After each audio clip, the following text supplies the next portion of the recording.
You're live. Hello, everybody. Welcome back to episode 2 to the Bird's Nest. I'm here, my co-host Michael Byrock, and I'm Drew Golden, and we have an excited late night episode for you guys today. Yeah, it's late after the Monday night game. An electric game, actually, it turned out to be. I was very surprised with the outcomes saw Yeah, today. But yeah, no, it's we're gonna talk some college football, some NFL, some bowl games, some playoff talk. A lot of controversy there, and yeah, I'm ready whenever you are. yeah. All right, Whoa, so let's whoa, whoa, start with college football. first of all, what'd you do? What'd you do today? What did I do Yeah, today? what'd you do today? Because I didn't do anything. Let's start off with that. What'd you do today? Um, I had physical therapy. Had some frat things I had to take care of. Now watch football tonight. Now I'm here doing this, so a little bit of an uneventful day for me. Yeah, I guess so. I was expecting much more out of you at Penn State, but I guess not. It's a Monday. It's a Yeah. Monday before finals week. All right, let's get into it. All SEC. right, This so this was an yeah, interesting I one, mean man. it was basically the playoff to like decider, and I'm happy that I picked Alabama and they won. They looked good. Their defense looked really good. I mean, that first drive was shaky. Like Georgia looked like they were going to control that game after the first drive, and then David's team just kind of like locked down there. I mean, the offense for Bama, they were getting the run game going. They were doing a lot of things early. I loved what Saban was doing. They were taking a lot of deep shots with Milrow, and that seemed to really open up the Georgia defense. I don't think they were expecting Alabama to come out like that.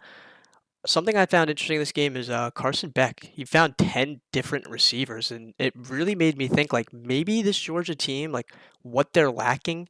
I know they have Bowers at the tight end, but they don't have like a wideout that really can like dominate the game for them like they have had in the past years. And I think that killed them this Yeah, week. like yeah, they had Lad McConkey, but like it definitely wasn't his best game when they needed him the most. But I mean, I think it's when they start putting that two-man spy on Milrow, just opened up the field a lot more, and that's why they're able to throw the ball pretty well. Yeah, that two-man spy all game they were running that, and Milrow was still pretty effective on the ground despite all that. I mean, I know his rush line it seems a little depleted, but he took like 4 sacks in this game. He was really getting some things going for them in early down situations that I think benefited them a lot. Yeah, no, I totally agree. And we'll get into the college football playoffs in a little bit, Yeah, but and all that mess. yeah, but yeah, I mean, it was pretty much like the committee knew the SEC champion was going to get in, and it sucks for the other couple teams that had their shot, but that's just how it is this year. The field that deep. It's SEC football. I mean, college football is nothing without the SEC. I think that they have to get in every year simply because their regular season, no matter what side of the West or East, it's the hardest in all of college football, and it's not even close in my opinion. It is. So Yeah, I mean, yeah, it is, and that's coming from a Big Ten guy, and I will defend the Big Ten, but the SEC over the last couple of years, it's been domination. it has. And Isaiah Bond, love him, had a great game. Showed up big for Yeah, them. He was the wide exactly. receiver one in this game all around for both sides, and he showed it definitely for sure. Yeah, and doing it without their top running back and Chase McClellan, it shows like the depth that Bama has every year. I mean, Saban, you knew Saban was going to show up for a game like this. Yeah, yeah, it's one of those games where it's like this is the game that Saban's gonna win. Yeah, and it was nothing like the Pac-12 game, where it was like the Pac-12 game was much more of a it was more messy of a game than the SEC. I feel like the SEC football, you could definitely tell with them how organized and how like they're almost NFL. It looks more NFL ready. Like that It offensive does. line for Bama, they were running with Booker. In that offensive line, they're dominant on run blocking schemes and everything like that. It's not like Pac-12 football, and you could tell that when you're watching these different. Like I don't watch a lot of college football like in the regular season, but I was watching these championship games. You could tell how much better and more NFL produced SEC football is compared to all these other conferences. Yeah, and that's why they're the best year in and year out.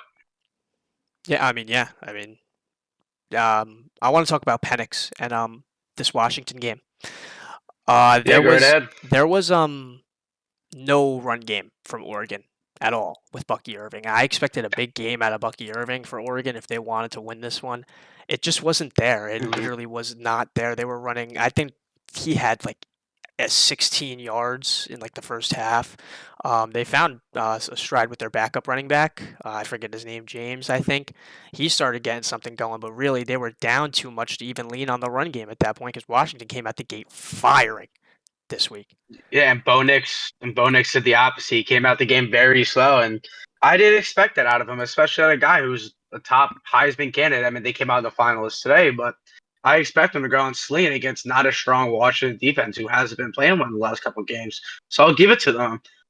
They definitely surprised me. They played a lot of a much better game, but we'll see if they could do the same thing against Texas. I mean, Texas looked Texas looked really good. Oh my God, Ewers, bro, that offense, they that they can do some damage if that offense can keep them going. I have worries about the defense, but in this game, you saw Ewers in the first half. He was just throwing it all over the field. Any read he had was open. The screens were all perfectly Hmm. blocked. They were having their way in this game. I mean, there was no chance for OK State. I mean, Ollie Gordon disappeared in this one. Bro was a Yeah, he just ghost in the wasn't first there at half. all. I saw him get banged up a little bit, but man, even when he was healthy, I mean, he wanted to run somewhere, they were there. I mean, he couldn't. Anytime he was getting positive yards, he was just diving forward. There was nowhere to go in this game.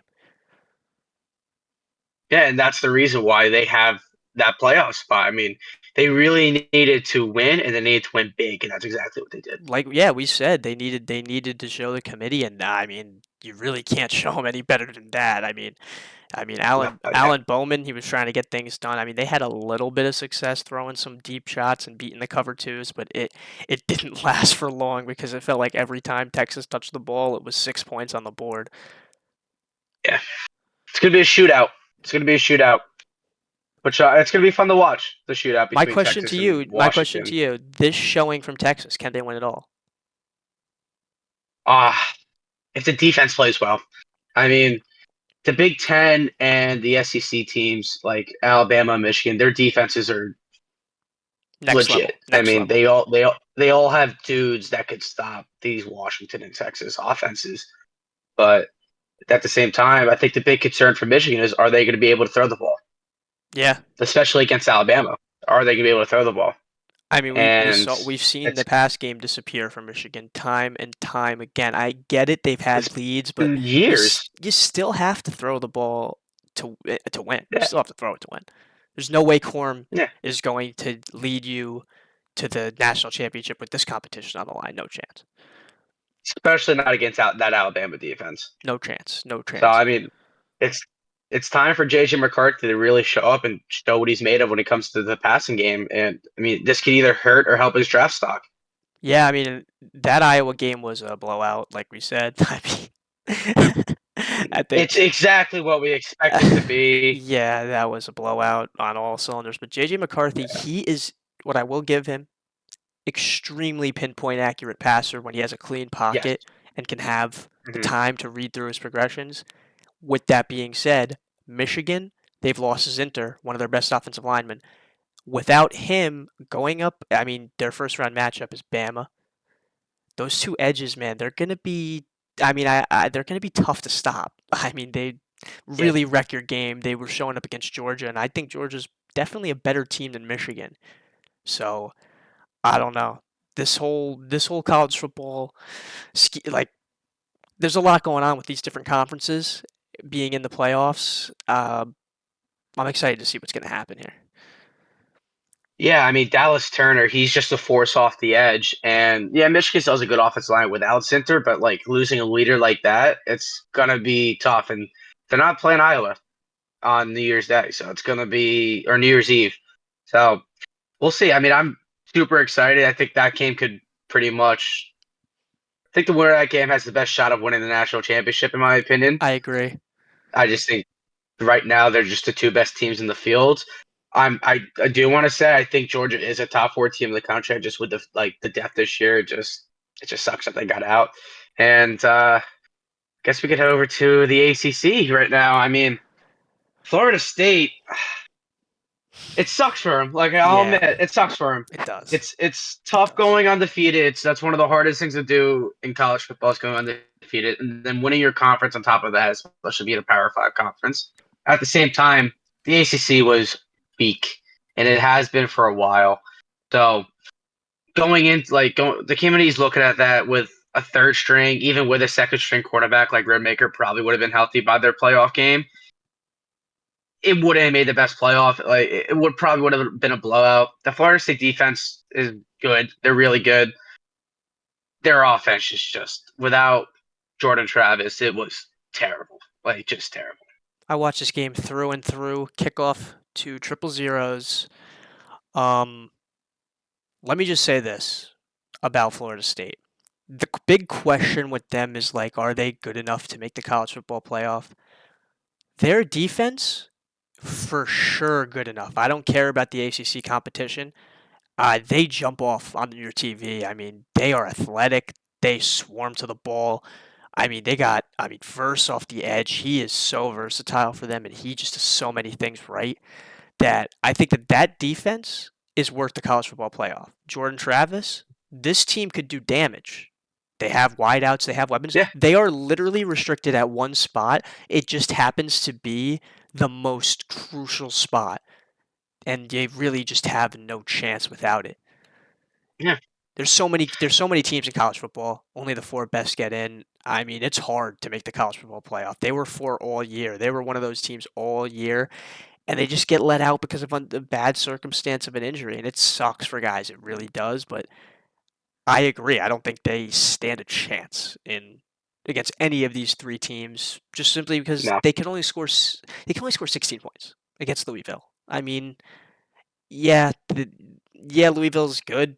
I guess they're 14 in the country, but they're not college football contenders by any means. So No. I think it was the right decision to leave FSU out personally, but I understand the argument. It's a tough argument to leave them out. Yeah. Yeah. And to Mike Norvell saying it was a disgrace for the college football playoff to leave him out. Again, it sucks. It's just this just isn't a normal year. And if it was a normal year, they probably would have made it. But with a field that deep, there was 8 teams that could have made the playoff going into Friday night. It sucks. There's really nothing else to put it. I feel for the Florida State guys.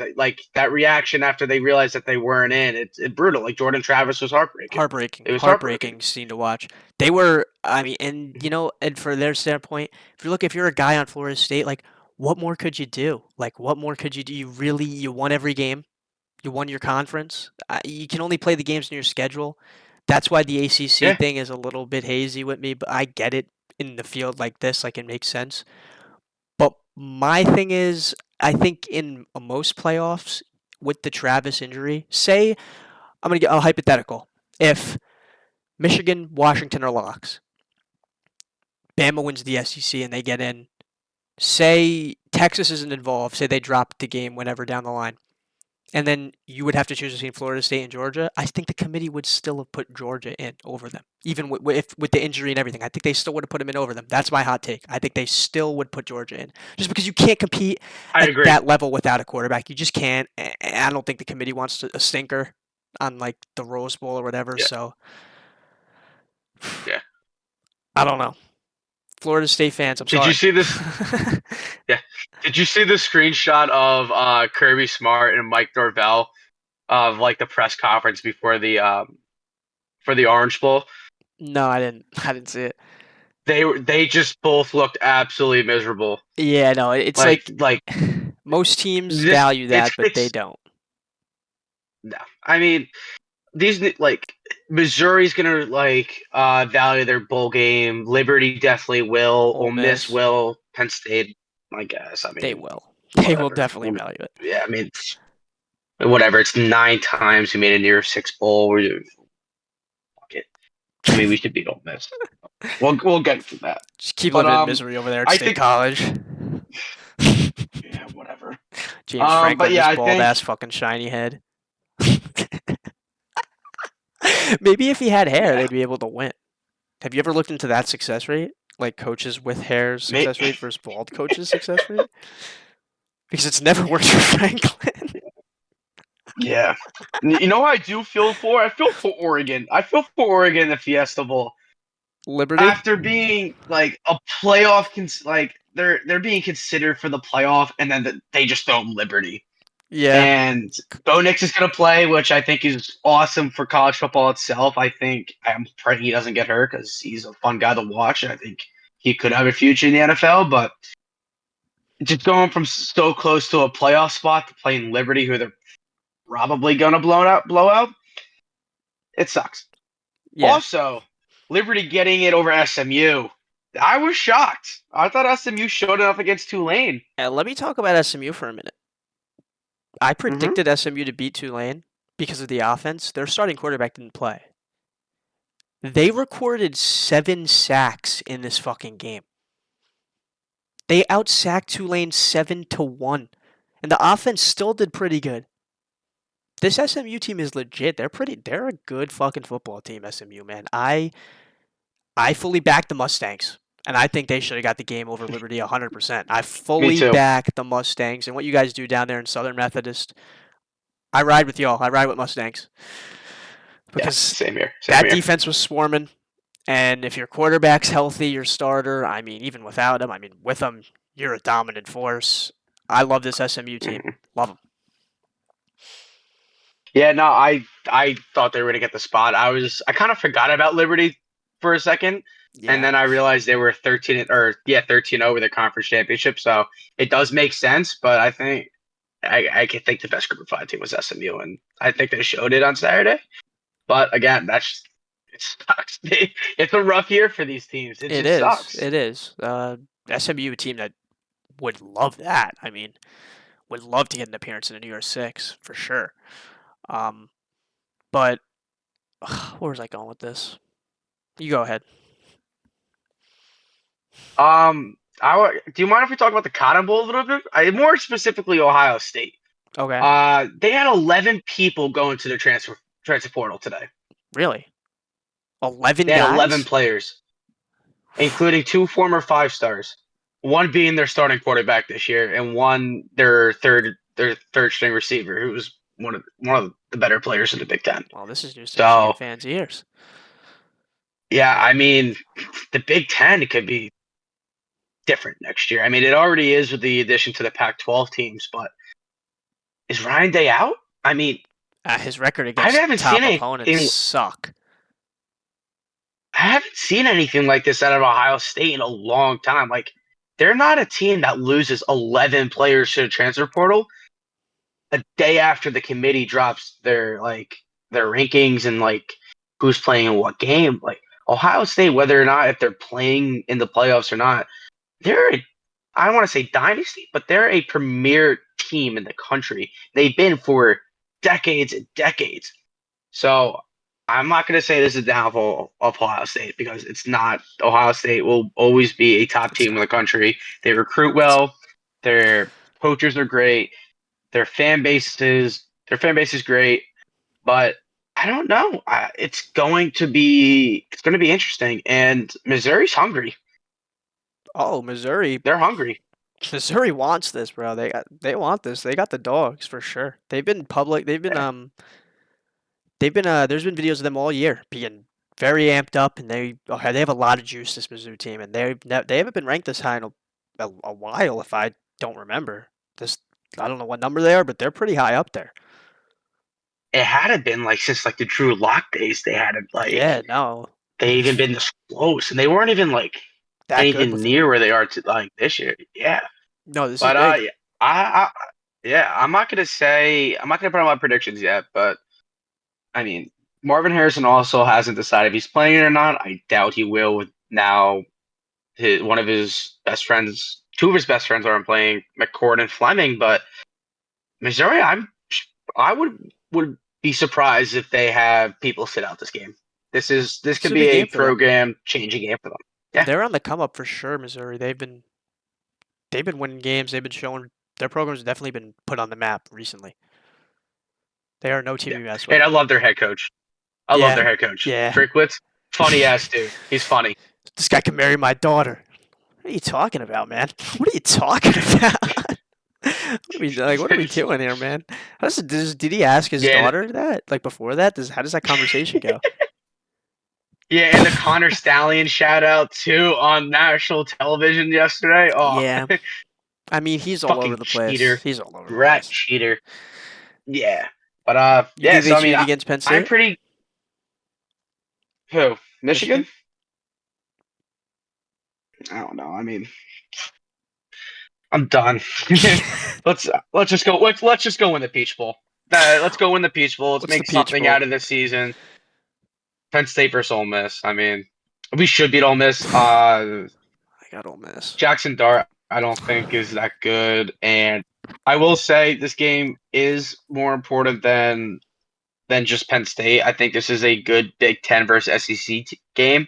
So I mean, it definitely helps the Big Ten's case if Penn State wins this game of being like, yeah, like you're the SEC, but we have teams and people that will compete with you guys, and they've shown that we can compete with you guys. So there's a little bit more on the line than just a bowl game for this. I think it's Mickey Mouse. For Penn State, I think it's Mickey Mouse. I think it's Mickey Mouse. Penn State, No, you have to have some sort of urgency and expectation at some point. Like for a lot of these programs, I'm like, yeah, like good bowl game. Like, no, not with Penn State. Not with Penn State. This is a failure for Penn look, State every year. I mean, it just is. I agree with you. And I agree. I mean, every year we come into the season being like playoff or bust, and that's how the mindset should be. Like I love being the playoff or bust mindset because it makes every game that more important, especially those Michigan Ohio State games. But we just couldn't get the job done. And the new year, same shit. We've been doing it for the last 7 years. Franklin better win next year, or you're not gonna have a job. And I fully respect the decision. So we'll I see. would have had him gone a while ago. Honestly, I feel like Penn State should be held to a higher standard at this point. Yeah, I mean, it's a football town, it's a football city. The fan base, obviously, as I know, it's ridiculous. We love our Penn State football. Um, Happy Valley, not so we need a happy. championship. We need a championship. We need a playoff berth in Happy Valley. And I mean, if we don't make the playoffs next year, I don't know what the fuck I'm gonna do. If you don't Like, make the if you I don't make the if honestly you don't don't make the know what I'm 12 gonna if you do. don't make the 12 team if you don't make the 12 team I, I, if you don't make the 12 team like we could lose 2 games next year and still make the 12 team. And if we don't fucking do that, oh my god, some shit's getting thrown off my balcony, and I don't give a fuck. It might be my own body, whoa whoa dude. I've been whoa suffering through this shit for too long.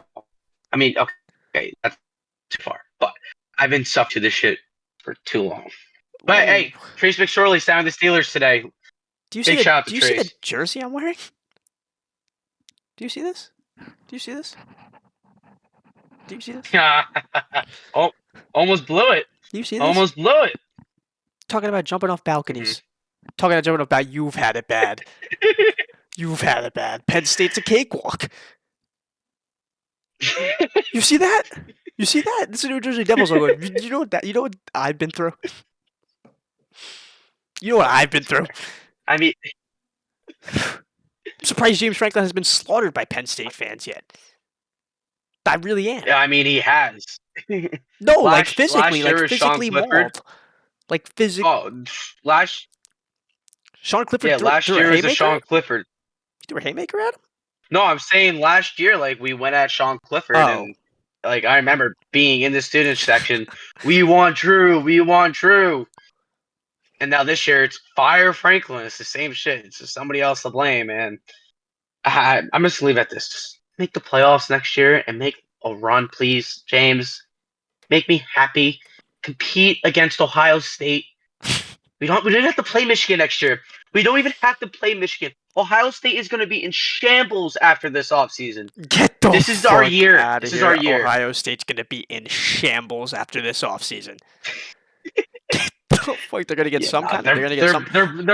You're gonna I think go they're into the bringing the season. best player in the country. Yeah, they're gonna go into the season. You're gonna be like, who the fuck is this starting at quarterback? All of a sudden, he's got 333, 2 touchdowns in the third quarter against Penn State, and you're looking up at the scoreboard. And it's 24-10. Mo Bamba's not playing that night. Mo Bamba's not playing that night. All right, I'm done. I Suck can't by talk the about committee. Penn State. Suck I'm by gonna the get even committee. more Suck by angry. the committee. Yeah. I think they did a great job. Honestly, I think they did the best job they've done since the start of the playoffs in 2014. Um, I like the seedings. I mean, I put my seedings out at halftime of the Florida State game, and Was on I the predicted Twitter it correctly. at the Bird's Nest X. It wasn't a Twitter. Yep. Yeah, put a clip of that up when we edit that. We need that up there. Just gotta make sure. But yeah, I mean, it made sense putting Texas over Bama. They have the head to head, and yeah, Bama did win the SEC, but Texas has the head to head, and it's gonna make an electric. I think they're in the Sugar Bowl, Texas. Yeah, Texas is gonna be in the Sugar Bowl, but yeah, I mean, Michigan and Washington, we knew were gonna be 1 and 2. It was really gonna come down to that 3-4 spot, and once I saw Texas in, I'm like, there's no way they could put Florida State in there. No shot. No shot. If Florida State didn't get the 3, they couldn't get the 4. Because No, I think if they were going to rank it on the records and stuff, they would have got the 3, whatever. You put Texas in at the 4. exactly. Bama gets left out somehow. Yeah, but the SEC would have threw a fit if they didn't get a team in there. Oh, there'd Just be like how the riots. There'd be ACC, riots. yeah, Oh my just like how god. Mike Dorvell and the ACC commissioner Ron DeSantis was pushing for like legislation to put Florida State. Like, chill the fuck out. You have more important things to worry about than if Florida State gets in the playoffs. Rob DeSantis is pushing for Florida State to get in the playoffs. That's fucking nuts. That cannot be real. There's no way. Like, come on. Like at a point, I respect the fuck out of that. I respect the fuck out of I that. mean, like Mike Norvell and the ACC commission, they could say something about it, and like ACC network analysts could say something about it. But like, don't. It happens. You didn't get in. Don't cry about it. You know your team wasn't a top 4 team in the country. You guys, if it was, you would have beat the shit out of Louisville. You're lucky your defense saved you guys inside the red zone like 3 times in that second half. They Plummer did. couldn't throw for shit. They did. Literally saved their ass. They did. Plummer, all he could do is hand the ball off, and the dude ran for 40 yards, got inside the 20. Then their defense that D line was on one on Saturday Oh night. my god. They looked. Oh my god. That's the reason why they won the game was that defensive line. That defensive line, I was like, I'm looking at every guy. They're all just fast as fuck. They're all over the field, man. Like sideline to sideline. Louisville's trying to get their outside run game going, and they just cannot. These linebackers are downhill. These corners, these D backs can tackle extremely well. It was really a struggle for Louisville, which I didn't expect it to be that hard for them to at least move the ball. I mean, they couldn't even. There were 6 punts in the first 6 drives, and Florida State didn't have a quarterback. Imagine if they had Jordan Yeah, Travis. This game wouldn't have been yeah. Oh, close. dude, if they had Jordan Travis, they would have won that game by 40 This game wouldn't points. have been close. Like Glenn, I didn't know Glenn could like be that bad, and he literally couldn't throw to anybody on the field. And honestly, Louisville being that bad, looking that awful, probably hurt Florida State a little bit. Like it probably did. They In did. the committee's eyes. Like they looked awful. Florida State's defense is great, but there were plays where Florida State's defense wasn't the one making the play. It was Plummer missing a wide open throw or no blocking up front and just a bad scheme. So I don't know.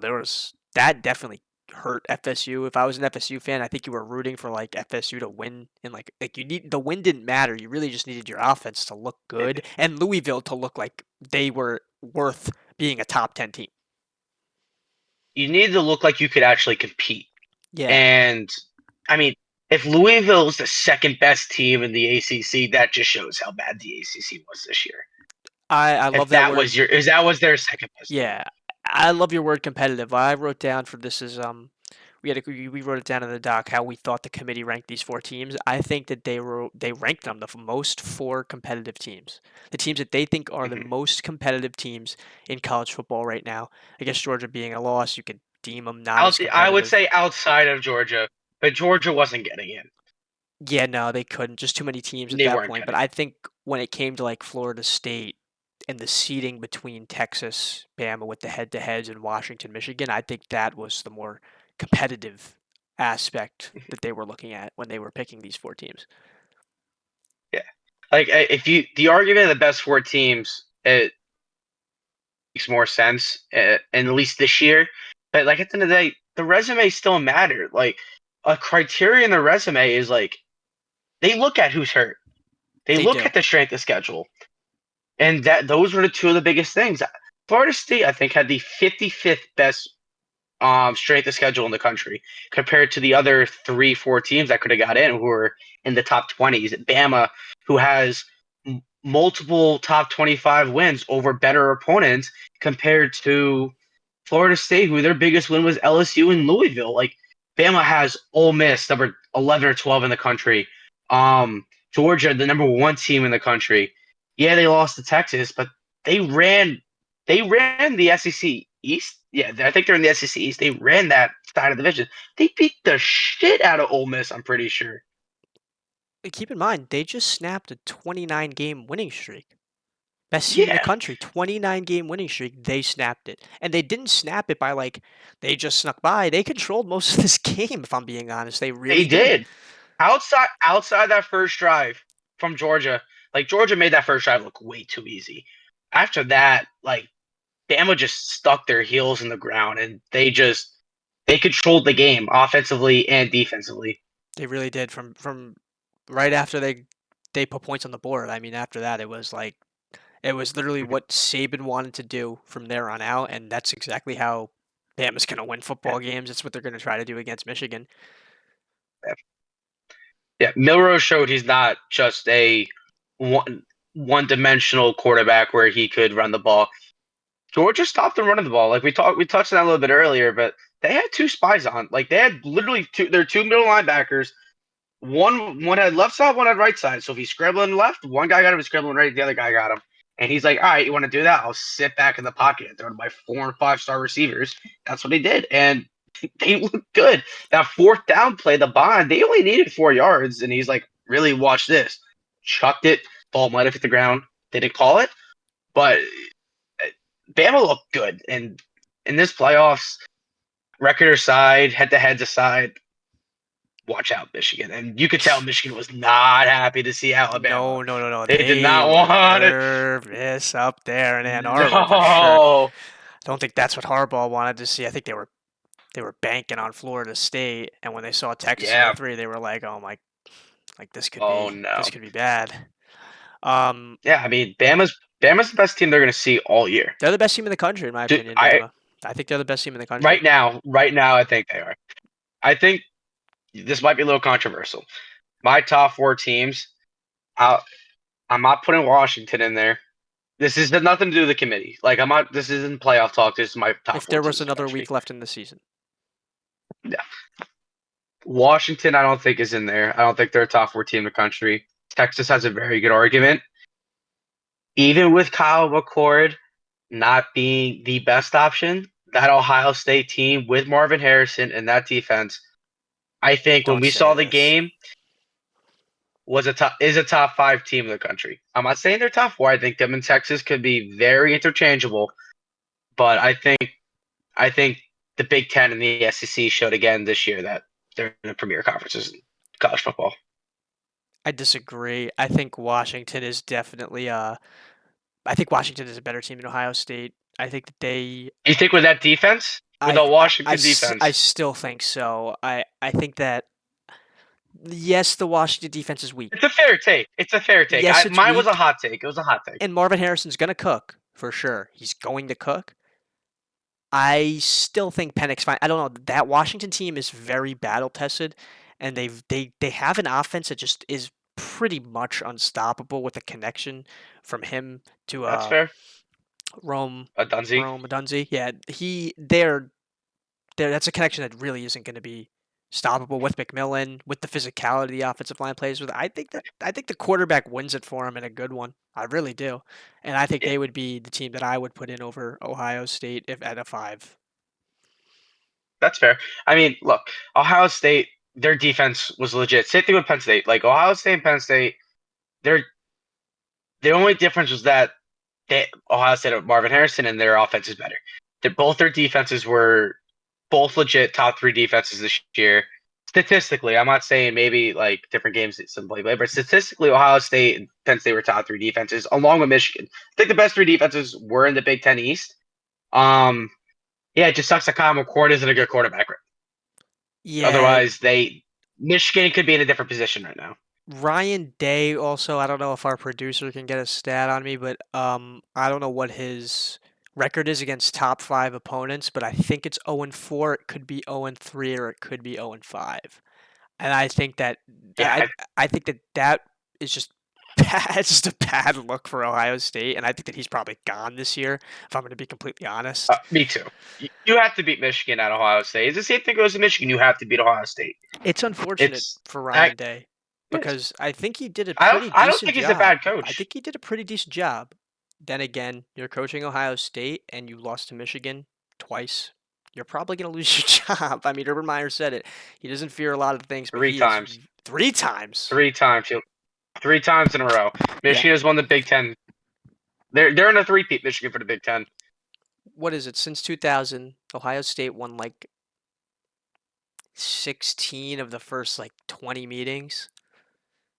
And then Ryan Day Yeah. comes in and loses 3 in a row. Yeah, you're done, bro. Buddy just lost his job. Buddy's going to start putting resumes in. Maybe Texas A&M will give him a shot because they're not getting Dan They Campbell. no, A&M hired Elko out of Oh, Duke. they They did? already have their head coach. Okay, Yeah, because I was going to say I was seeing Ryan tweets Day will. for Dan Campbell to be Ryan, Texas A&M's head coach. he's not leaving Detroit. He loves that city. He fits that city.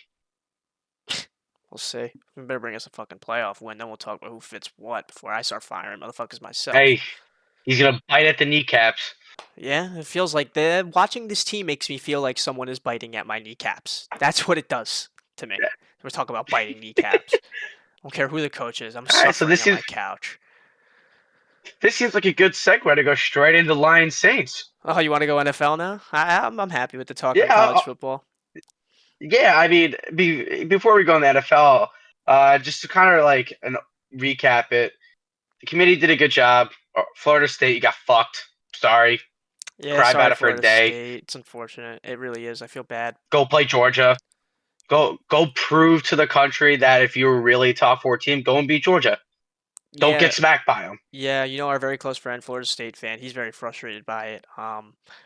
Yeah, well, whatever. I feel for you. I feel for you. But Georgia's gonna win by 25 anyway in this game. I wrote down a score No, they prediction are. for my notes. Georgia 31, FSU 7. I think they get a kick return to start the game, and that's it. And Keon Coleman probably is not going to play in that game either. No, it'll be some guy, some freshman who has some juice, and he'll take it to the crib. So, yeah. But Well, let's yeah, get the Florida NFL. State, you got fucked. Yeah. All right, Lions Saints. I'll let you rant for a little bit. I turned the wake up. It's like 12 o'clock. Put on my Detroit Lions jersey like I do. I put on some "Forgot About Dre" by Eminem and Dr. Dre. Game kicks off, and I think I think the Lions get the ball first, and Laporta scores, and they look good. They look good. 7-0. It's like 3 minutes. First defensive snap. Brian Branch, one-handed interception. I am off my rocker right now. I got 7-0. We got the ball in the red zone. They score again. I think it's St. Brown. I'm hype. No, 14. Laporta had the Laporta. Yeah, Laporta had the second one. Montgomery had the first one. Oh yeah, Montgomery punched it in, and Laporta capitalized off the pick, and then they get the ball back, and St. Brown scores. So 21-0, and there's 8 minutes left in the first quarter, and I'm losing my mind, bro. All of a sudden, I texted you. yeah, no, you did, I yeah. texted you, and I was like, "Wow, Detroit!" I'm like, Detroit looks really fucking good. Yeah. Like this is the bounce back game that they needed. Looks like a Super Bowl team, right? All of a sudden, I'm like, all right, we're good, right? Saints, they moving a little bit. All of a sudden, I hear the crowd. They're cheering. It's like Tom Brady just walked in the stadium and put a Saints helmet on. What it actually is Taysom Hill coming into the game. It's Taysom Hill, number 7. And guess what he does? He gets there in shotgun, and you know what's coming. You know he's running the ball. And he gets 12. Next play, he gets 7. And he keeps going, and all of a sudden, it's 14-21. And I'm like, okay. The best part was. The Jameer best Gibbs part didn't get a was. touch, Drew. He didn't get a I know. touch I know. when they And he started started the coming game back. off so well. First carry, 36 yards. Montgomery touchdown. I'm like, oh my, we have the juice today. He doesn't get the ball. It's getting so frustrating because I understood in the beginning of the season you're trying to save him. You're trying to save him. He's a rookie. I get it. But at this point, we're making a playoff push. And David Montgomery, I love David Montgomery. But you have the explosive guy to keep you like in front of the chains a little bit, and Montgomery can move him. I don't understand the play calling and the substitutions, and they just line him out wide. It's the entire time. So that happened. The Saints come back. It's a nail biter, but Jameis. Jameson Williams, man, Jameis. he has burners, man. Dude, he got that ball and it was like he was shot out of a cannon. Oh my Like god. nobody was stopping him. He leaped like from the 6 yard line, 5 yards into the end zone. I know. I couldn't believe it. And they've ran that play Neither could I. before. They've ran that play before, and usually he gets like no chance to even put the afterburners on. But Laporta takes his guy completely out the Oh. screen on this play, and Goff helps him Laporta out. blocks so well. Oh yeah, that's a rookie tight end. And I'm so glad they selected him. And JMO just speeds through. Lions get the win. What I'll say about this is Juwan Johnson had a nightmare game. Juwan Johnson, if you're watching this, Juwan Johnson, thank you. Because I played you in fantasy and you put up 0, and the first play of the game the Saints ran is a dump off to Juwan Johnson and it hits him right in the lap and it just pops in the air and Brian Branch picks it off and they just don't target him the rest of the game. So thank you, Juwan Johnson. Peyton started him. Peyton started Juwan Johnson. He had 0 points. They targeted him Oh, twice. Peyton, I mean, I can't. Peyton, if you're listening, like, I know I can't talk because my team fucking blows, but, like, you Sam fleeced your ass. Oh, my God. Kittle looks real nice in that tight end slot instead of Juwan Johnson, man. But, anyway, this one was, the Jameis experience, too, happened in this one. This was a roller coaster of a game. Dude, that one play, that one throw where he underthrew the guy, and then the corner tips it, and it lands right under Chris Olave's hand. I'm like, dude, Jameis Winston's about to come back. Next drive, he misses 3 wide open wideouts. He misses 3. Oh, dude. and dude, I'm a big Jameis guy. Whenever I see that dude on the field playing, I want him to just go chuck up 40-yard bombs, crossbody, crossfield, and just hope for something to happen. and then him in the huddle just talking like how he usually talks. Is how he hypes up his teammates. It's the funniest shit ever. He throws up a ball that, if it's not tipped, is a pick 6 for Jerry Jacobs, who had a legacy game this week. By the way, legacy game from Jerry Jacobs. I actually didn't hear his name get called 25 times in the first half, so that was like I was like, is he playing today? I was like, is he injured? But he was out there in coverage. I know Olave had a big game, but he wasn't out of the whole game, and a big chunk of that was a tip pass that Brian Branch made. Yeah. But this game was a wash. Protection looked good for Detroit. They held the lead well. They're getting a little conservative with their play calling, and I think they're getting a little predictable, but I think they're going to unleash more stuff in the upcoming weeks because they got big 2 set against Minnesota. But other than that, that's pretty much all I have for Detroit. Yeah. Oh, Jimmy Graham got a touchdown. Came back. Didn't even know he was still even in the league. Oh, and he came back. I hear Jimmy Graham has been activated he started today. the comeback. Lines up in the red zone. Nobody guards him. And Bruce Irvin made a return, too, for Detroit. Bruce Irvin stepped on the field. I don't know, man. Jameis Winston, Jimmy Graham, Bruce Irvin. Bruce Irvin gets a sack, and then like 2 drives later, Bruce Irvin completely decks the fuck out of Derek Carr for a roughing the passer, and then Derek Carr gets taken out the game. I mean, this was a nightmare. Taysom Hill basically looked like Jim Brown on the field. I swear he could have. If I never watched a football game before and you showed me this game, I would have been like, Taysom Hill, you definitely ran for 2,000. Definitely ran for 2,000 last year. Oh yeah, easily.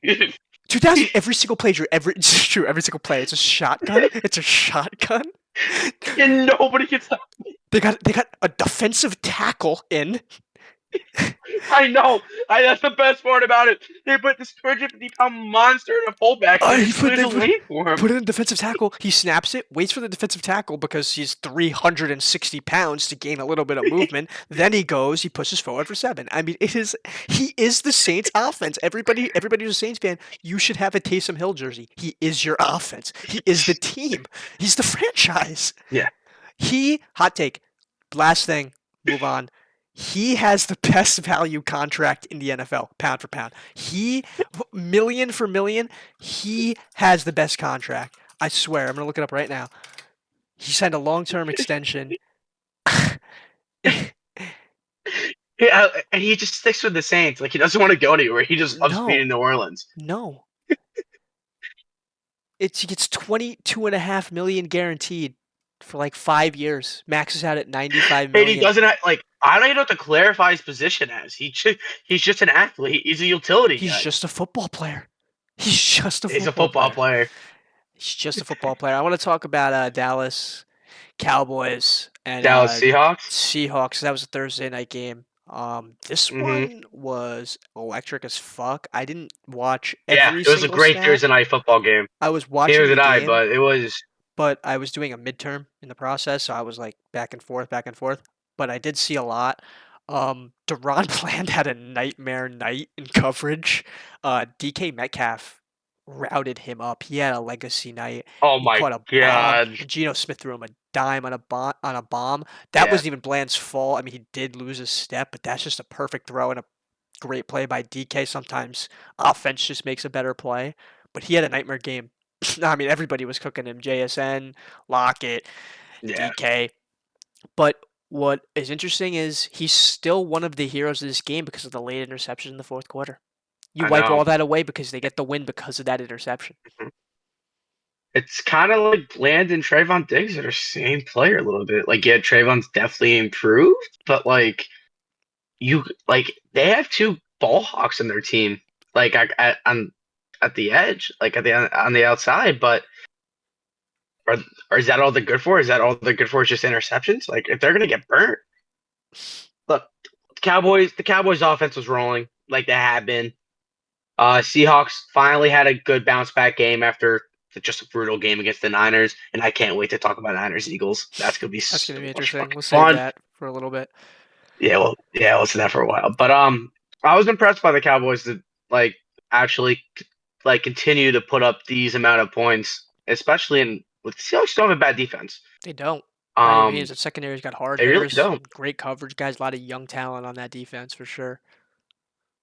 hmm I think it's definitely a big win in terms of momentum wise because now like a lot of people are saying yeah like they're scheduled up to this all the wins Mickey Mouse cupcake like they haven't played anybody.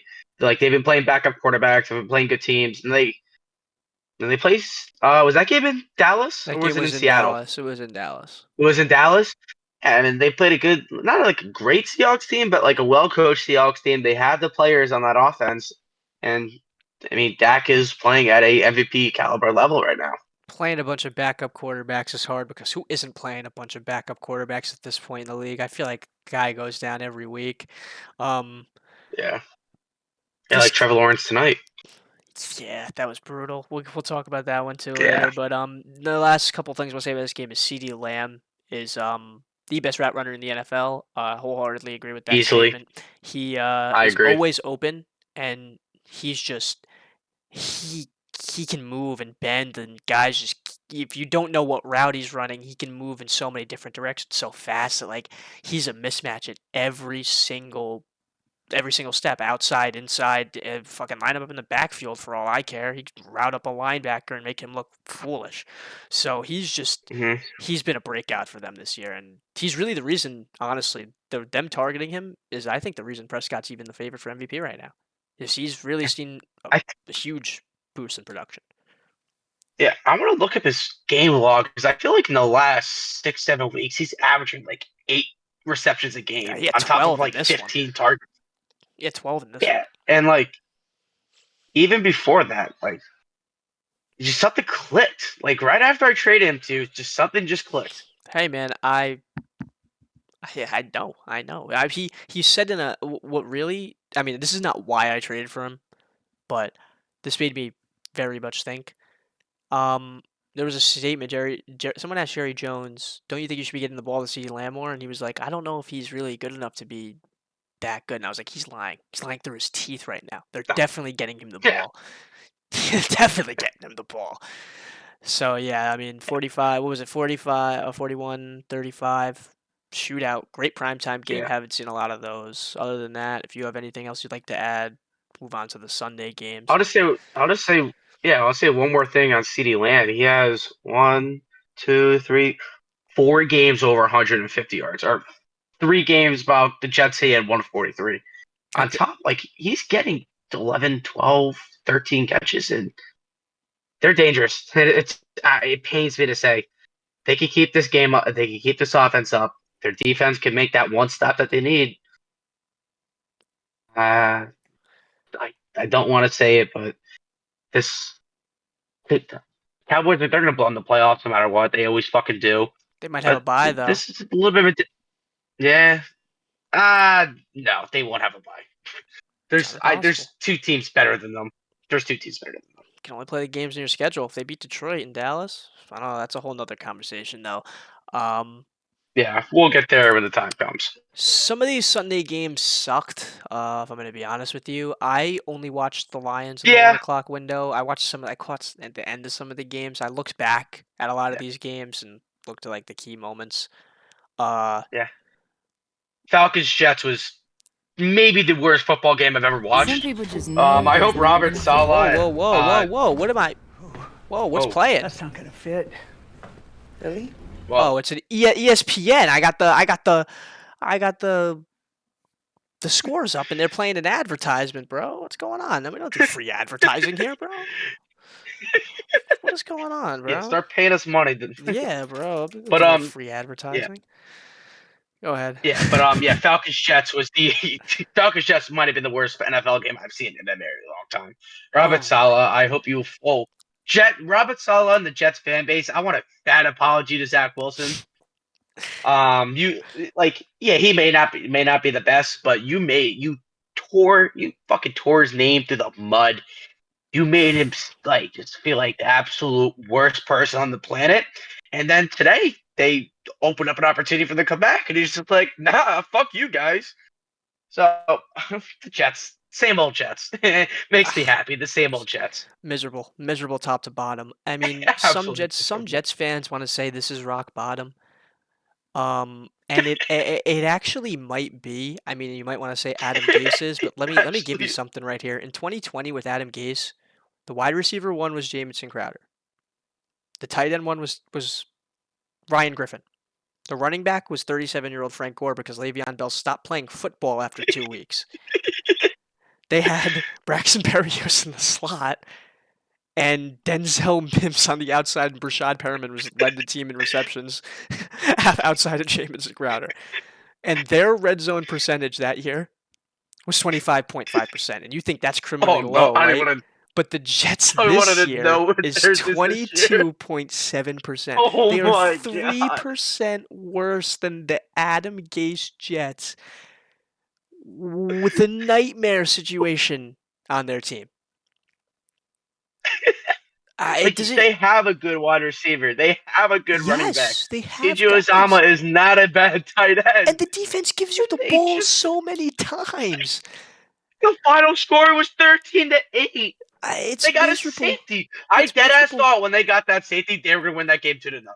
It's miserable. It really is miserable. And give Arthur Smith his flowers. He gets it done again somehow. Somehow the Falcons stay alive again. But Robert Saleh and the Jets, it's like, I mean, what do you do? I mean, yes, Zach Wilson to play quarterback. I was listening to WFAN today at afternoon drive.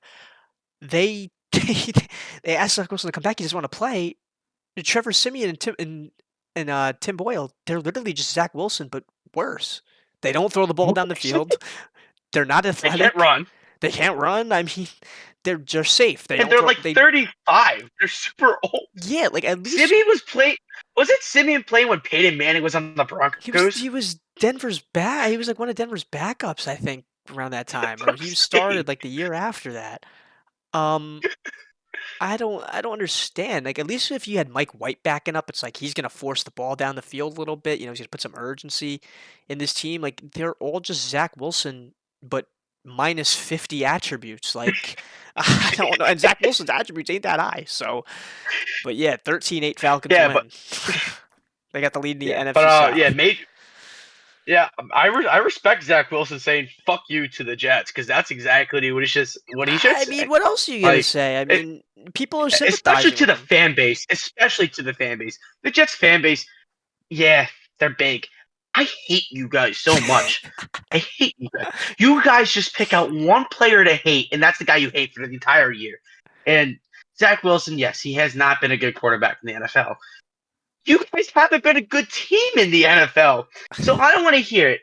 And Zach Wilson, if you're listening to this, good for you. Fuck the Jets. Adam Gase. I mean, you thought Adam Gase was the worst. Maybe the grass is not always greener. The Patriots played football on No. Sunday. Uh, this one we don't have to talk or much about. I think Bill Belichick did is they play trying. football, or did the I th- or did the Chargers not play football? well, the Chargers played enough football, but not to the extent most football teams try to play to. But I think Bill Belichick is trying to make the games look as close as possible and lose every single one of them because I mean their defense is amazing. It's amazing. It's phenomenal. And I don't know a lot of guys on it. But they don't even have Judon, their best edge rusher. I don't think. I think he's still out. They defense is phenomenal. It's like nobody can do anything against them, but they still lose. 6-0. Brandon Staley, how do you still have your job today? I honestly don't understand. First of all, they should have fired him after last year. And the fact they put up 6 points against a team who has won 2 games this year with a good quarterback, a top receiver in the league, really good running back, and they score 6 points. What are you doing, Brandon Staley? Like, what are you doing? This is a night. It was a nightmare of a game. I have no thoughts on this one. No thought. I don't want to Great talk about him. performance. Great performance, Daly. You got it done. You got it done. You got the win, and he was so happy after the game too.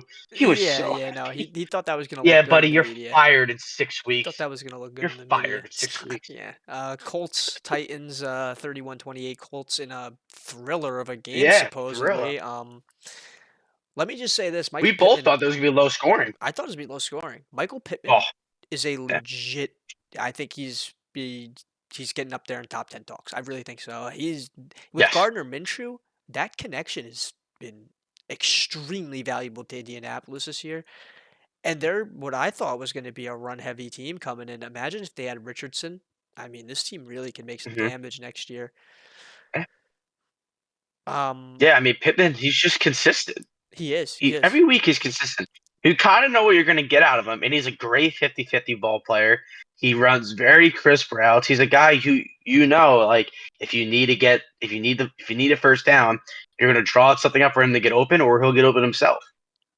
Yeah, and Derrick Henry, he pretty much stiff armed at the Bird's Nest podcast this week. I mean, on Sunday, he looked good. Yeah, He looked yeah, good. You texted me that. He looked good. I was looking at yeah, this. 2 yeah. tutties. Just keep it a minute. He stiff armed the Birds podcast. Really Yeah, did, bro. I texted you just like, yeah, Derrick Henry watched our podcast, just like, yeah, ready? I'm about to fuck you guys right here, and that's exactly what he Yeah, did. He bro, made us look like idiots. disappears for weeks. I call him out on it. Watch this. Come on, man. Give me a break. Yeah, but impressive win for the Colts. They're on fire. I think it's gonna help them. They're Yeah, on fire. They might especially sneak with in. especially Jacksonville losing today. It's gonna Yeah, help them when it comes down to the division races. it definitely will. It definitely will. Mhm. Other games, the Dolphins, they played. Tyreek Hill's the That best wide was, receiver I think, in the NFL. yep. I think I saw less than 3 minutes of Dolphins on red zone because the Commanders suck, and every time the Dolphins had a ball, it was a bomb, or somehow they just ended up in the 10-yard line, inside the 10-yard line. Yeah, really no words for me in that game. Commanders blow. Dolphins are one of the best teams in the NFL. They asked Tyreek Hill, "How do you feel that they want to leave you with no safety help on top?" and I thought he said like. So like he said, "Thank you for disrespecting me so much." It's like how are you in your right mind? How does Tyreek Hill get that open? How does he get that open? He's just Ron Rivera, how does he get that open? I like I don't I understand think that. Ron Rivera is a good coach in the NFL too, but I do, but you can't leave Tyreek Hill. no, you can't. You can't leave Tyreek Hill like that. But this is a monster Yeah, game this week that I had high expectations for. The Broncos Texans game. yes, yeah. I Stroud. said it was my second game of the week. Stroud. I mean, that Broncos defense, they kept it close and they were in striking distance. The Yeah, Broncos had a chance to win this game. They did have yeah, the and chance to then win this Russ game. cooked, and Russ cooked at the end. Yeah, and Russ cooked. Mr. Unlimited was little limited in the He fourth th- quarter. it was just such a shitty ball to throw, like to lose Yeah, that game. yeah. It I was mean, not. Yeah, they were Cortland hot. Sutton though. They were way too Cortland hot. Sutton. I want to touch on him a little bit.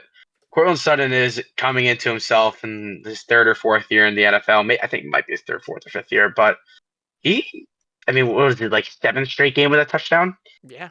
Especially that type of a caliber touchdown, the one he had, like that was an impressive play. Broncos, I still think they're a good team this year so far. I mean, the Texans are just well coached. They're young. They're exciting. I feel bad for Tank Dell. Yeah. That was a brutal injury for a guy who's that electric on a block. He wasn't even catching the ball and got tackled. He was blocking on Yeah. a quarterback sneak or like something like that. But yeah, that's a big win for the Texans, especially after a loss like they had last week. So yeah, I mean, they're Hey, starting to get hot too, and they're pushing for a division now. I know they lost 2 to Jacksonville, I want to say, but Lawrence being out, I mean, that injury didn't look that division's wide open. that just injury didn't look short term by any means. So, No, he couldn't walk. He yeah. literally couldn't walk.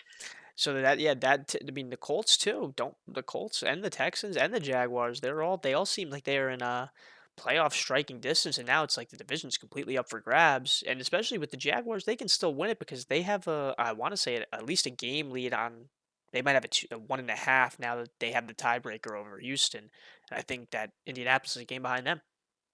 We're tied with Houston, Yeah, so it's I gonna be mean, we're interesting. coming down to the last 5 weeks of the regular season, and both sides, like in the NFL, the AFC and the NFC, the bottom two, three seeds for both sides are competitive. Like teams are there's 6 5-win teams in the playoffs right now, and I know the Giants suck. Will we make the playoffs? Probably not. There's still a shot. We won't talk about the Giants. We'll say that for When Wednesday's they pot if we play, do it. yeah, when Yeah, they play, when they we'll get yeah. on the But Giants. yeah, Rams Browns. Joe Flacco came in through a touchdown. I was like, is this about to have like a 300-yard game? And then they actually dunk up the field.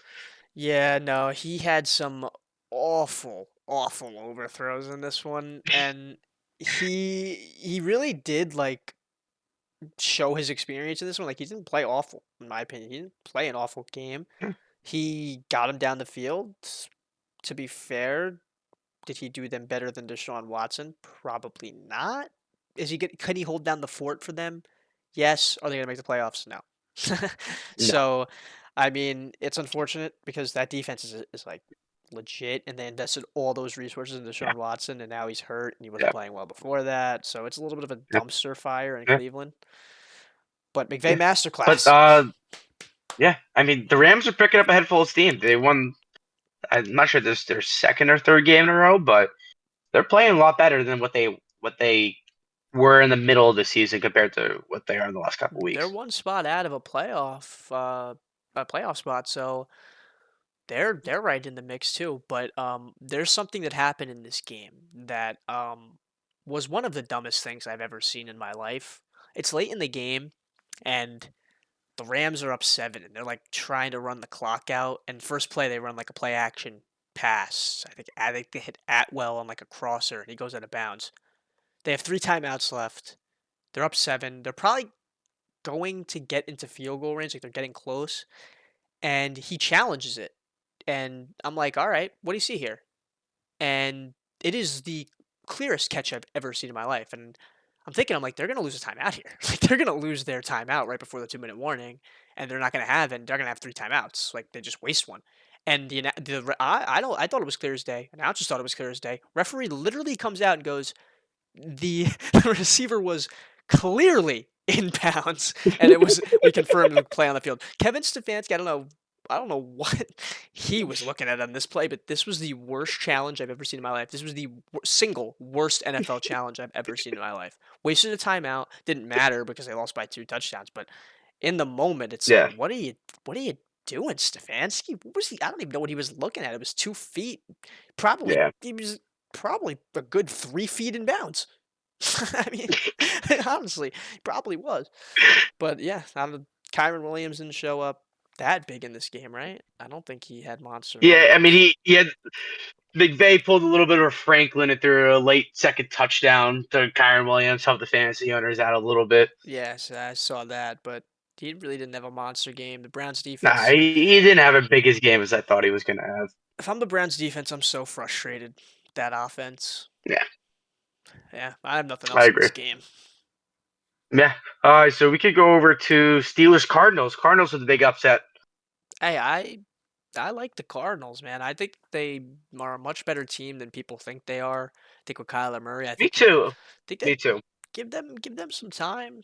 They could be good. They could definitely be a good team in like a Yeah. year or two, maybe. I don't know what they're gonna do at quarterback with all that. We'll figure that out. But I don't know. Steelers, they suck, and Trubisky was playing because Pickett. I don't know. He's getting surgery out here for like a couple weeks, so Yeah. that's gonna hurt the Steelers pretty badly if we're trying to make a playoff push Yeah. as well. Yeah. James Conner had a slow first half in this one, but he picked it up. I think he was like 8 for like 17 yards by like midway through the second quarter, and then ended up with like 21 rushes for 112. Revenge So game. he definitely picked it up.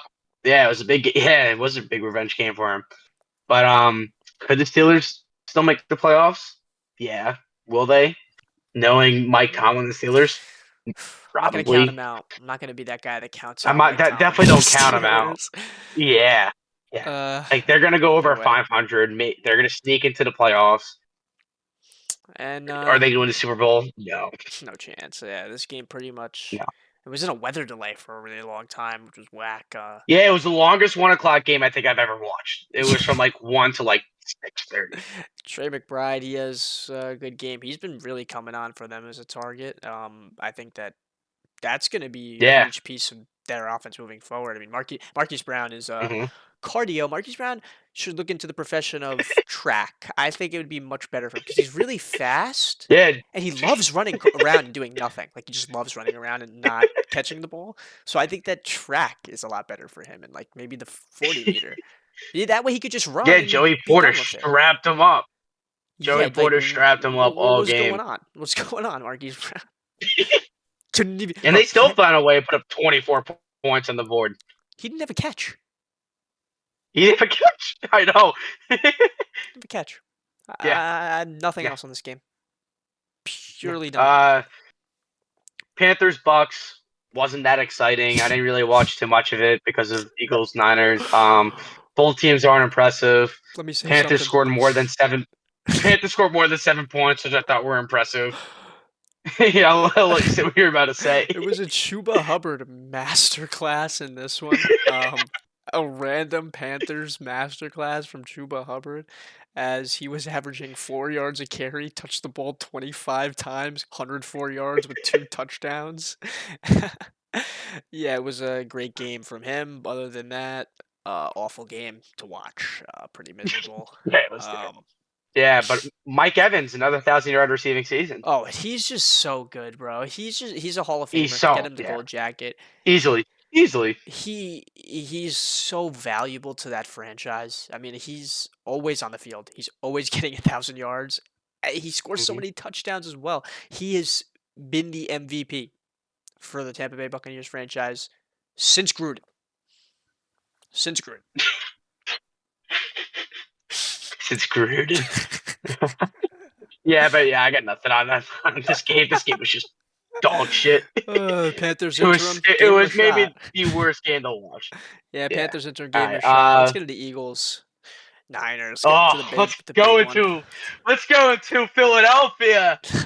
Oh, oh, it was the Philadelphia Eagles' funeral. It was their funeral. Brock Purdy showed up in a fucking TJ Maxx outfit and then dropped 300 something yards on their.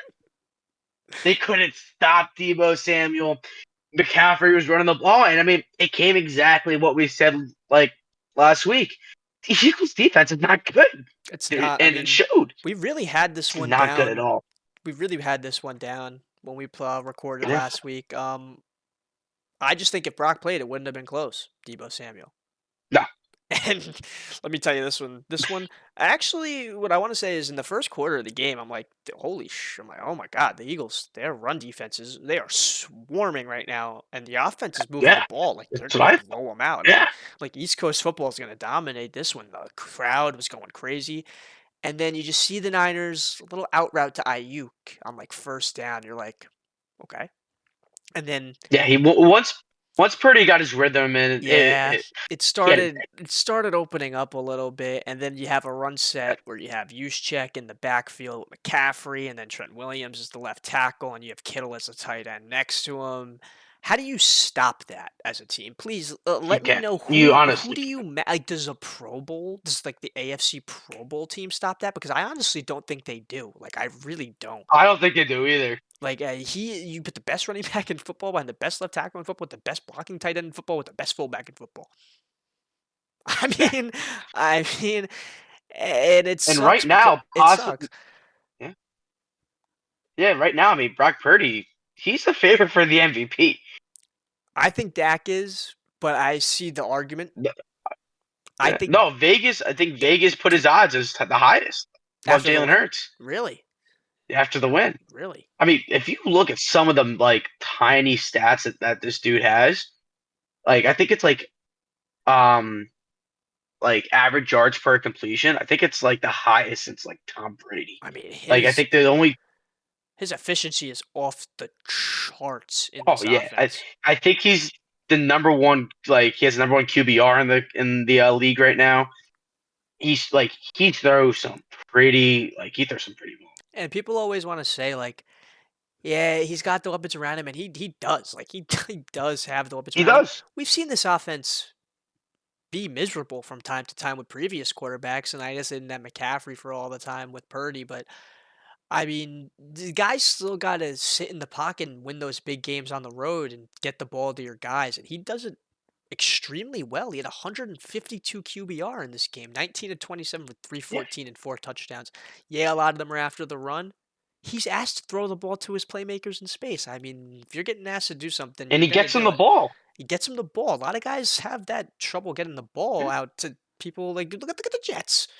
Look at the Jets. They can't even get Garrett Wilson the ball. So yeah, I think that's valuable in itself, and I think the MVP case yeah. is definitely not Mhm. out of the picture at all.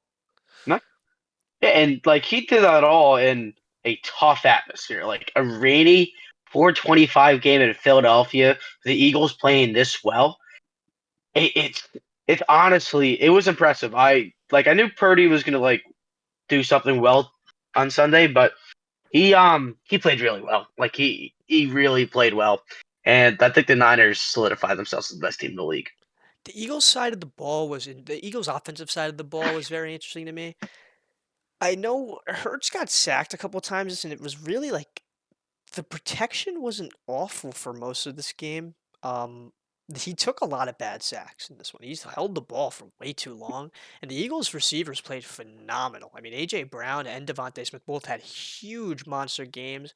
Oh yeah, Say garbage time or not, a lot of them were contested catches. A lot of them were great routes. A lot of them were great schemes. hmm I think Hurts kind of dropped the ball on this one a little bit in the red zone. I think he dropped the ball on the way on like the way they were down and just no response offensively. It seemed like they were just getting stalled out around midfield every single time, and that's just not going to happen against the yeah, Niners with a win. Like it's just not going to happen. yeah. Especially with that defense, like that Niners defense is again probably the best defense in the NFL. Like they're just dominant, and they play and they played like most of that second half without one of their best players in Drake Greenlaw, which I want to get into real quick because I don't give a like Big Dom, like electric, like Oh my I thought it god. was awesome. You But can't what the script that. fuck are you doing talking to players? You're the chief of security. It's not your job. It's not your job. And Oh my god, bro. like it's not your job. Greenlaw, he slams Devontae Smith. Yep, 15-yard penalty. I understand. Why why is there an altercation between head of security, who by all means, Dom, Italian 100% to the Oh brim, yeah, Big top to Dom. bottom. Like straight out of Sopranos. But Greenlaw's not messing around. Like, Greenlaw's heated. Like, he's No. playing a football game. Like, Oh he's yeah. pressed and he's in his face. This is the craziest two guys going at it in the most Oh yeah. random, unnecessary situation ever, and they both get fucking ejected. They both get thrown out the game.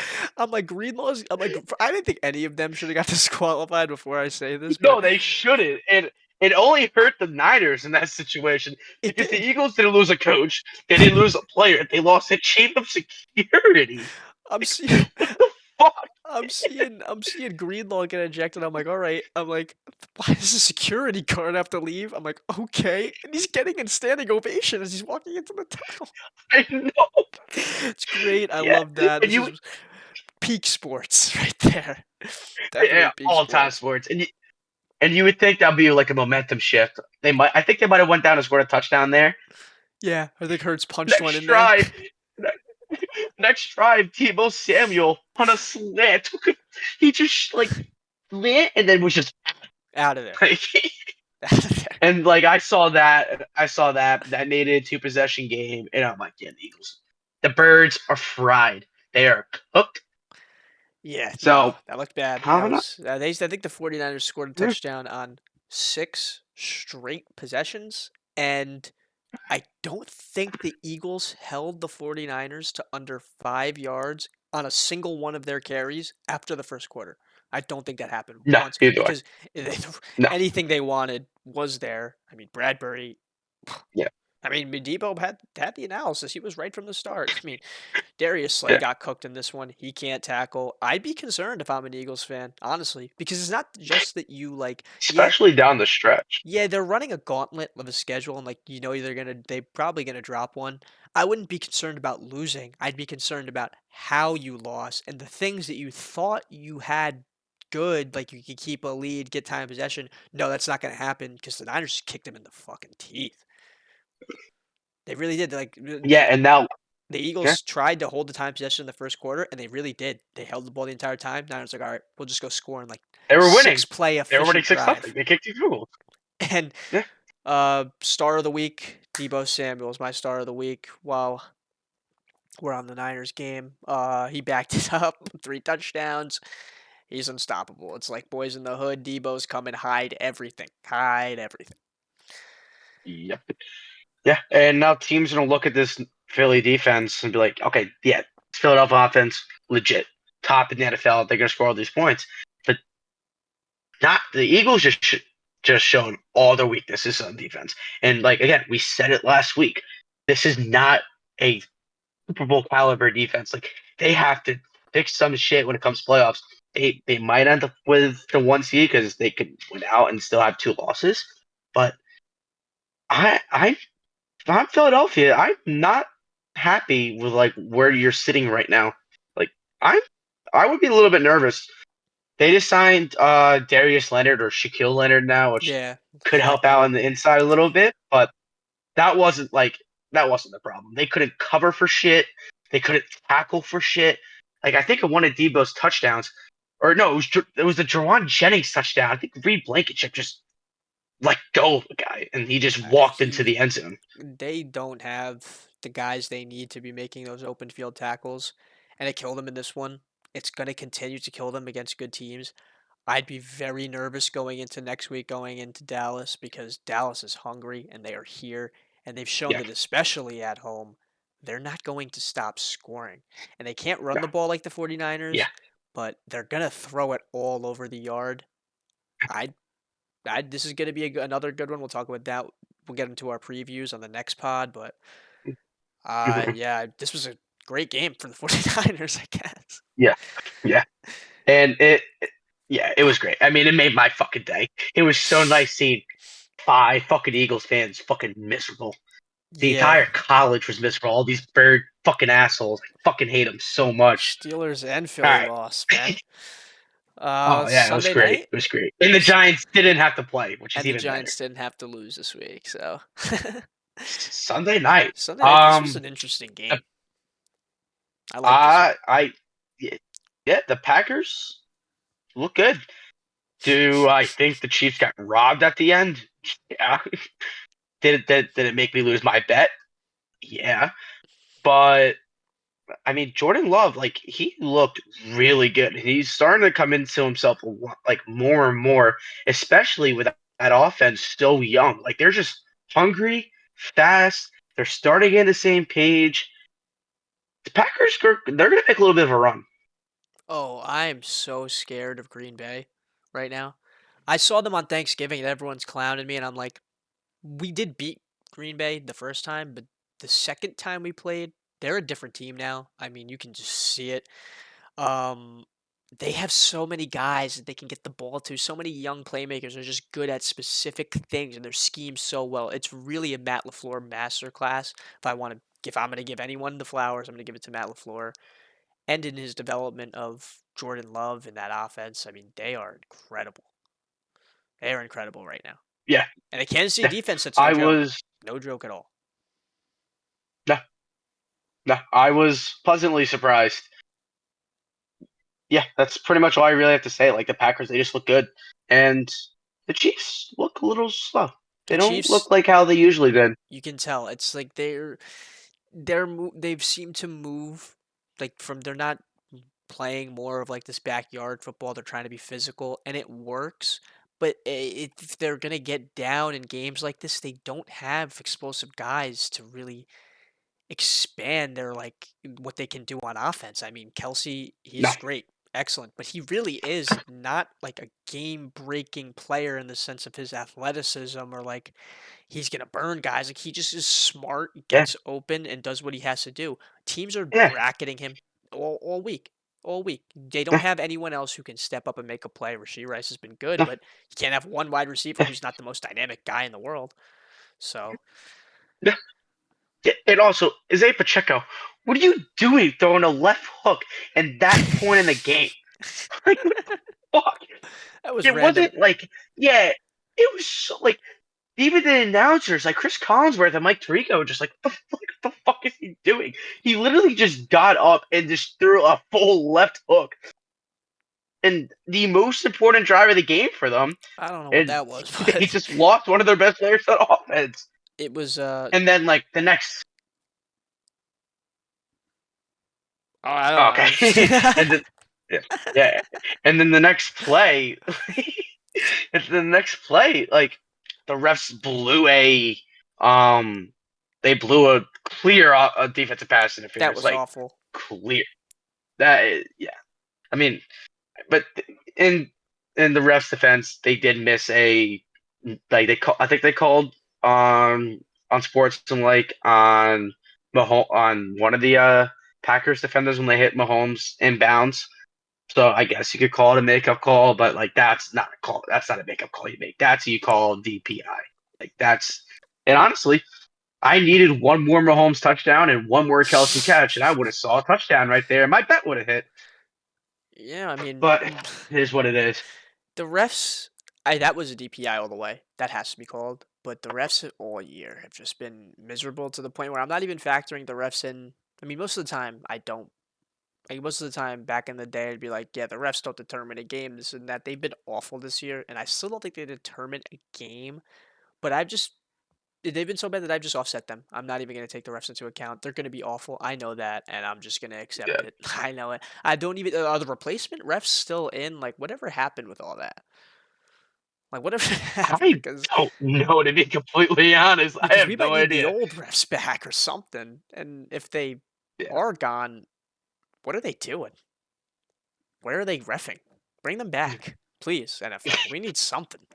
These Yeah. games are getting miserable to Yeah, watch. but It's- yeah, no, but if I'm a Chiefs fan, I'm also nervous. Like yeah, your team is not like it was the last 4 or 5 years. Like this is a different Chiefs team that a lot of people just aren't really used to. Like they're usually a team that's putting up 40 points a game. Mahomes is scrambling for 10 yards in the 10 seconds in the backfield and chucking up a bomb to somebody wide open, and they're not doing that. Like yeah, they had the drop problem. I think that's getting fixed a little bit, but there's just not a playmaker on this team there's other than not. Kelsey. And Kelsey's like you could double Kelsey and leave Bryce, Sky Moore, MVS open or like somewhat open, and those are not three guys you want to count on. If I'm the Chiefs, if you don't make the Super Bowl, if you make someone run the playoffs, look for a wide receiver. You could find a good wide receiver in the first round, It would really and if change you the find a good wide offense. receiver, it changes the entire offense. Like they have a running back now. Pacheco is a good running back. He runs the ball hard. He gets a lot of carries. He gets a lot of yards. That's something that in the last 5 years the Chiefs offense never really had. They've Never been had. always cycling through running backs, And and now they found their guy. So get yourself not like a Tyreek Hill when you guys had him, but get yourself a guy that you could rely on. yeah, they need that presence in the passing game to relieve something off Kelsey because it feels like if you just get rid of Kelsey, I mean, yeah, Rice is good, but he's not generational as of now. I mean, he gets time. But MVS is, I mean, MVS, Sky Moore, and Kadarius Tony and Richie James, I mean, they don't inspire me whatsoever. So I have nothing else on this one. Neither do I. Packers, good win. Chiefs, oh no, you guys got to figure your shit out when it comes to What I playoffs. will say That's is all I can really say about it. if the Packers get into the playoffs and were to match up with Detroit, I would be extremely nervous. I would be extremely nervous. That's not a Yeah, team. but at least that game won't. At least that game won't be in Green Bay. That game will be in Detroit. So I mean, you Yeah, have that. Like it's if you guys saw them in Green Bay, I would be like even more nervous. it's just I mean, Matt LaFleur's record in December is 16-0. He's never lost a game in December. I know January they're 5-5, but I don't know. Any team that's rolling in the playoffs, especially when it's a divisional opponent, and Green Bay's already broken my heart so many times. I could already see the script of Jordan Love upsetting Detroit in Detroit and getting to go get blown out by San Francisco. So that's all I have to say. Yeah. All right, so let's move on to our last game of the week and the game that finished up about a couple hours ago. A surprising upset and a hell of a performance by Jake Browning. Like, absolutely balled out. It was a masterclass. And Zach Taylor, a coach I don't think is that great of a head coach, did an excellent job with his game plan in this one. There was no, I mean, his average yards per attempt were probably not very high, but you could just tell there was no true limitations on the play calling. They seemed to really run a full offense with them, and it looked a lot cleaner than last week. So I think it was a great job by Yeah. Zach Taylor. Mixon had a great game. This was this was an electric game for some reason. It was a Honestly, really fun game to watch. it And I was. was stressing. I was stressed the entire game. Like, I'm sitting there playing poker and I'm like watching this game because I had a bet going that I needed to hit in that fourth quarter, and I needed two of my fantasy matchups and two of my leagues were decided in that overtime. Like I was praying for that overtime, and I mean, worked out for me. So I'm happy about that. But yeah, the Bengals don't count them out of the AFC North yet. Like especially with Pickett going down, they could take over that spot from Pittsburgh and sneak their way into the playoffs. Baltimore's going to be tough to catch, in my opinion, though. Yeah, yeah. Baltimore is easily the best team in that division. Yeah, I think Baltimore's a top team in the AFC. Like I think so I too. think they're a top team in the NFL. I th- That they're good. offense, That's a tough yeah, matchup for that a lot of offense. teams. hmm Even like without Mark Andrews, like yeah, with Mark Andrews, it's obviously different. But even without, like Lamar's playing some of his best football.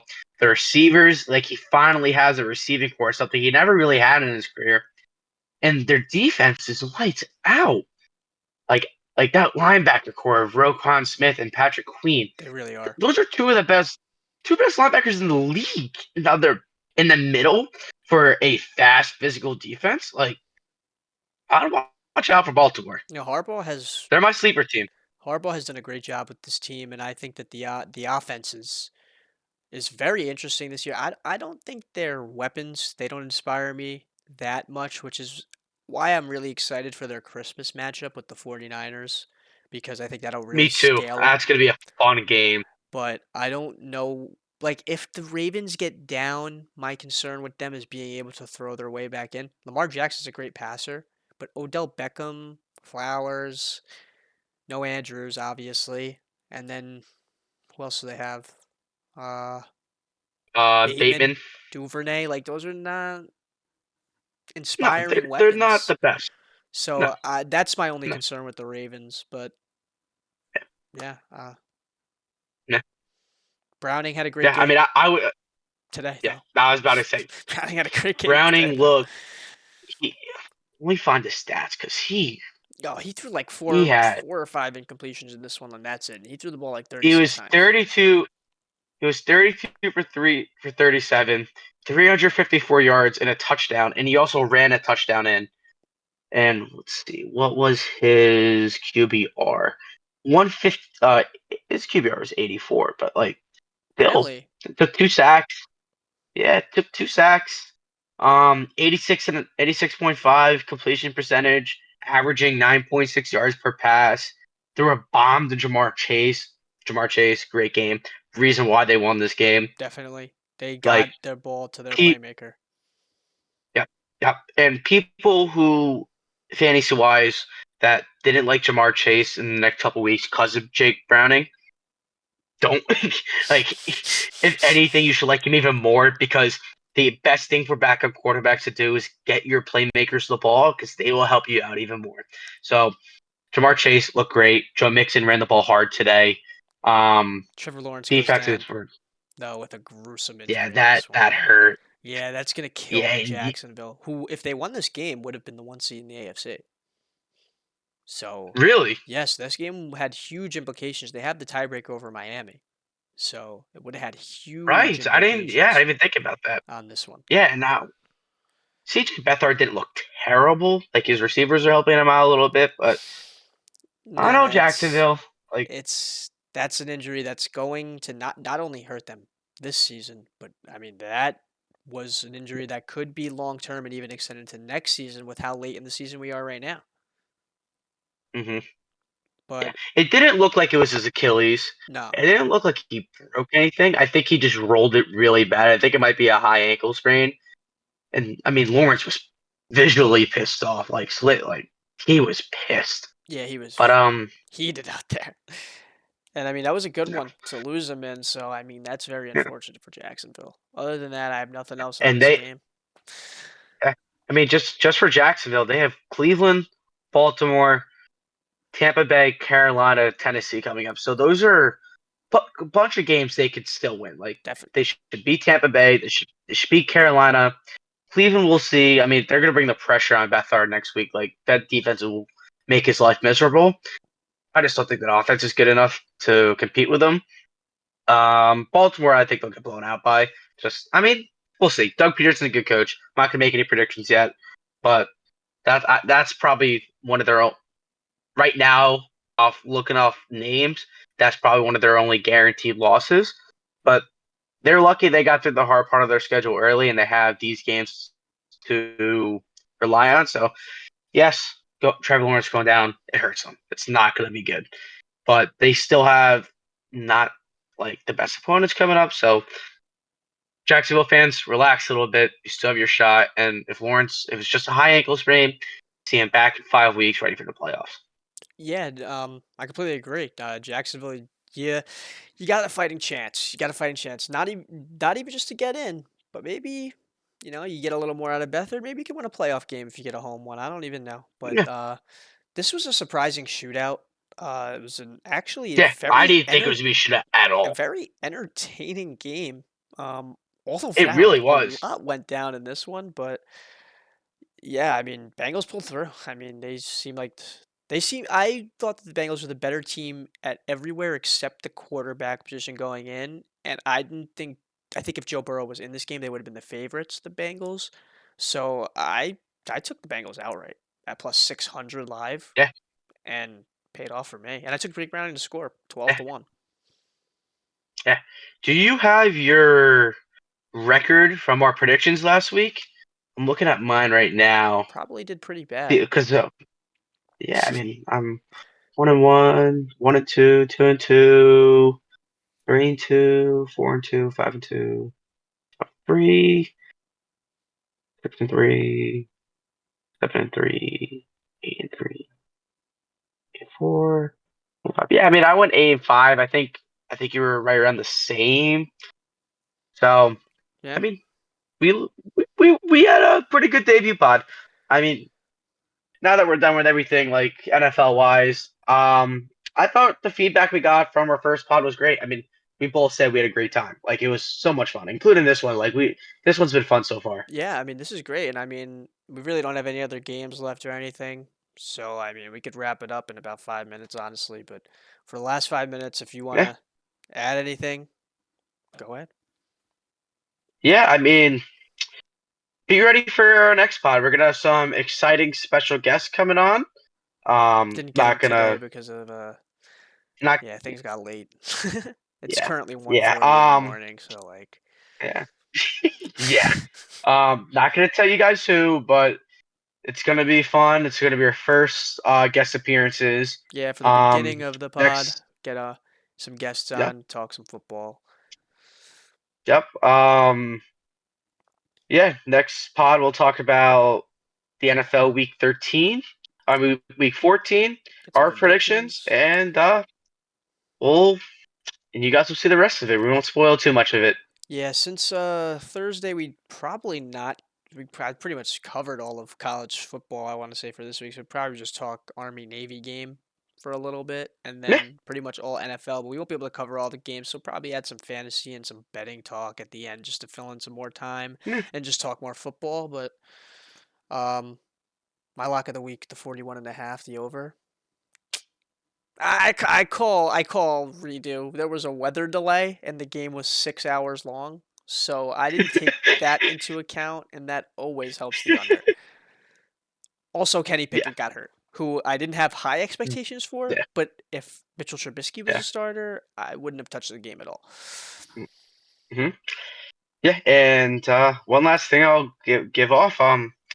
For our fantasy league wise, it's gonna be some bad blood in the Karazana household this weekend. Oh, it's gonna be Be some bad awesome, blood. man. It's gonna be awesome. How do you have two brothers Yeah, playing, win and get in fantasy? I ran the yeah. scenarios yesterday. I got to double check just to make it 100%, but I'm pretty sure Hmm. that's a playoff game this week. So that'll be interesting. Yeah, My team puts up yeah. 181 and dominates and just clinched most points. When am I gonna get my money, by the way, for that? I don't even have to pay for the league. That's I don't even have to pay for the league anymore, right? Because like I just yeah, won. yeah. Well, wait, we'll talk about that. But yeah. Thank you guys for tuning in. Of course. We had a great time. Follow our socials. Our TikTok has been blowing up after the first pod. Hey At the man, Bird's Nest on TikTok. keep comments Yeah. coming. Tell us anything you guys want to see on Yes. the We pod. love Any it. We love it. We love it. suggestions? Tag Take it us. all. Unfortunately, we do Tag us in we everything. do read everything because there's not that much, so we do see everything. But Yes. But yeah. I've been tweeting off to Twitter at the Bird's Nest on X. You can follow me on Instagram again at Drew Golden with 2 N's. You can plug yourself here. Mikey Byrock on IG. My Twitter should be the same thing. Might not be. You'll find me on there. Uh, Mhm. and then that's pretty much it. Don't have anything else. Yeah. Nope. Nope.